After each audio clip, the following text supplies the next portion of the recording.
I always compare my life to the pioneers. Like, Right. I'm like, man, what would they think of this? Or like, after having a baby, I'm like, how would I deal? You know, like being pregnant and walk across Like the whole country. Yeah. Oh my gosh. They are seriously like incredible people.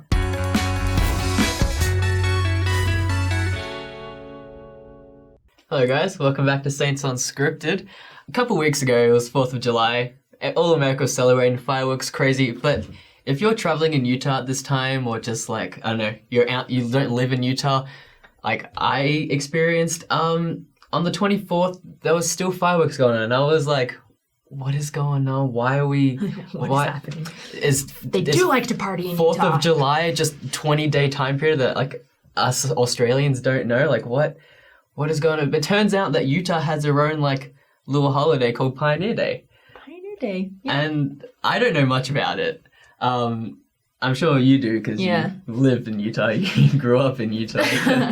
Well, yeah, I remember. I mean, I moved here when I was 12, but I still remember not knowing there was a Pioneer Day. But yeah, it's just kind of an excuse to keep having partying. a fun time in the summer, but also remember our pioneers, just because the church has quite a history. Yeah. And starting off, there was a lot that went on, and there was a lot that needed to happen for the church to be restored, and a lot of sacrifices that need to be made. So we like to think about the pioneers. One reason is because, at least the members in Utah, but a lot of us have descendants who were pioneers. And so we kind of see that as like family connection as well, but also understanding what all of these people went through in order for our church to be what it is today. It's really meaningful to us because it was a big deal. It was a lot.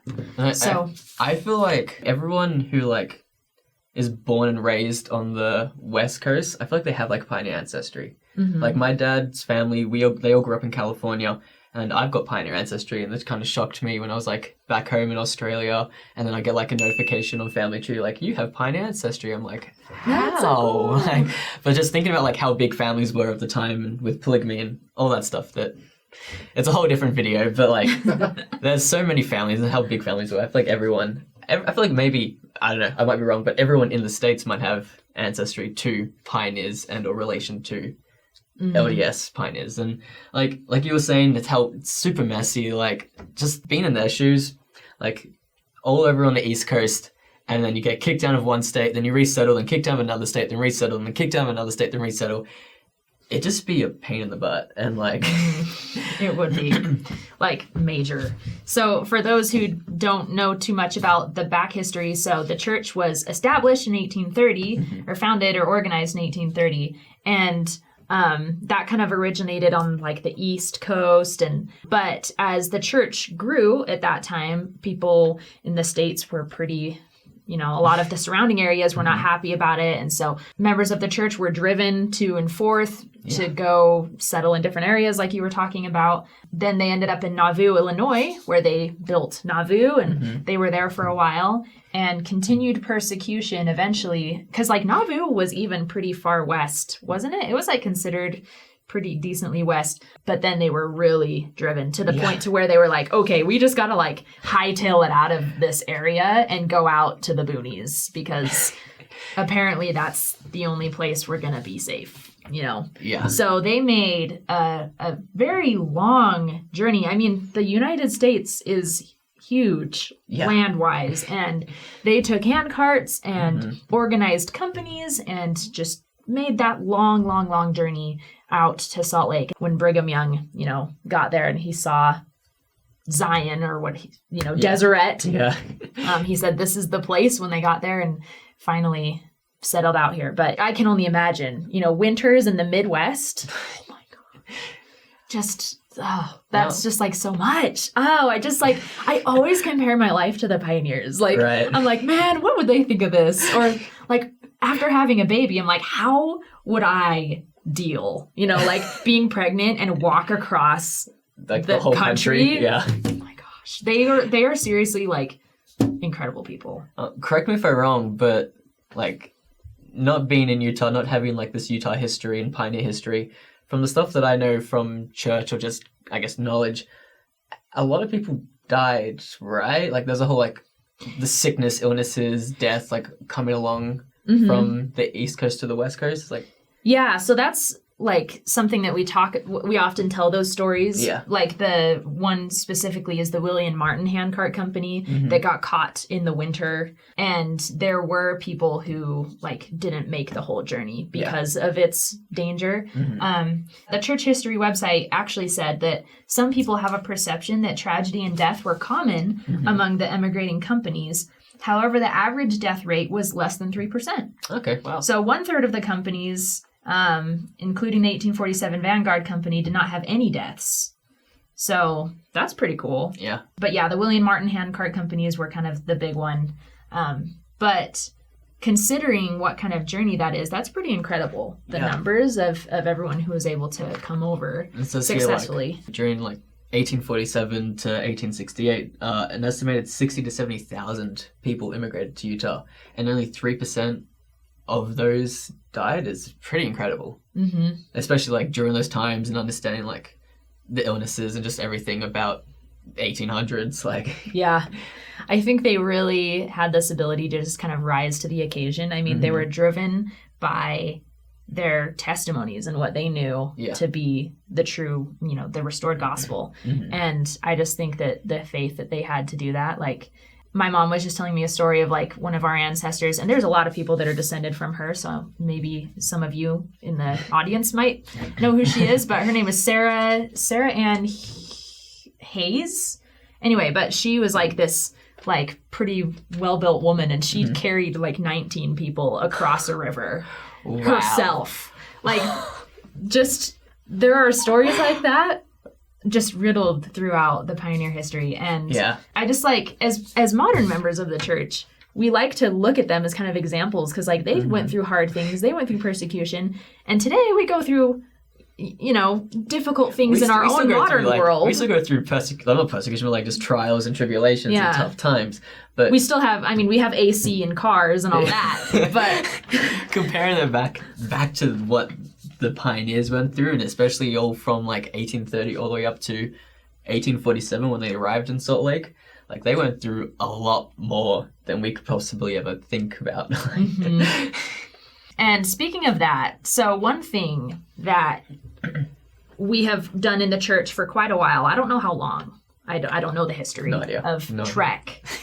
We like to try and relate to the pioneers on some level by doing this kind of like camp out. Basically, you do it either with your ward or like organized as a stake, and you go like up to Wyoming, for example, is one of the places you can go, Martin's Cove, and you dress up as pioneers and you pull hand carts and you camp. Actually, the food is really good. They always do a pretty good job on the food, but yeah, you're kind of like roughing it for 3 days or so. Yeah.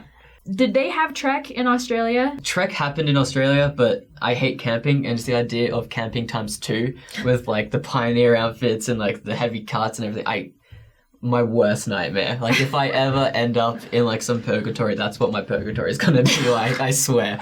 But also, us Australians are built different when it comes to animals and all that, but I feel like Americans... Yeah, I could not trek in Australia. No, thank you. Like also like other audience members around the world, you hear about the spiders and snakes and animals and all kangaroos are apparently really mean. So all the mumbo jumbo, but so that's an added terrifying feature onto Trek in Australia. But yeah, I never did it.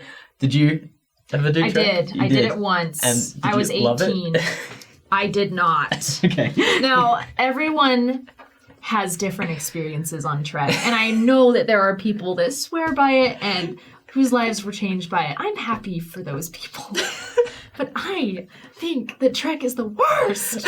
I was like, well, like, okay, so, the guys didn't have it that bad. You had to wear, like, pants. It was probably hot, though, for the guys wearing pants. I don't know. But, like, walking around in this, like, dress, and on my Trek, they asked me to bring my violin so that I could play throughout Trek, which actually was really cool. There was one time when I played Come Come Ye Saints in a field by myself as people walked into like this cove. That's cool. And I just was standing there alone playing the violin, Come Ye Saints. And that was actually very, very cool for me. That would be cool, yeah. That sounds cool. Because that was just like, I was just alone and feeling the spirit of that song. So that I owe to Trek. That was my one like amazing thing. The one good thing about Trek.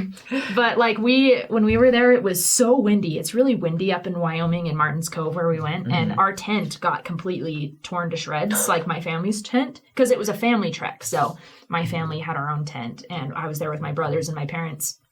And so we had to sleep in the trailer that like brought all the supplies. So they had to move all the like supplies out of the way. And we slept in the trailer, which was weird. And I got sick at one point and I was carrying my violin everywhere. And I totally botched, like I had to play the violin for a baptism. They did a baptism like in the river there. Wait, a real true or like a mock baptism? Like a little boy was being baptized. They had his baptism on Trek.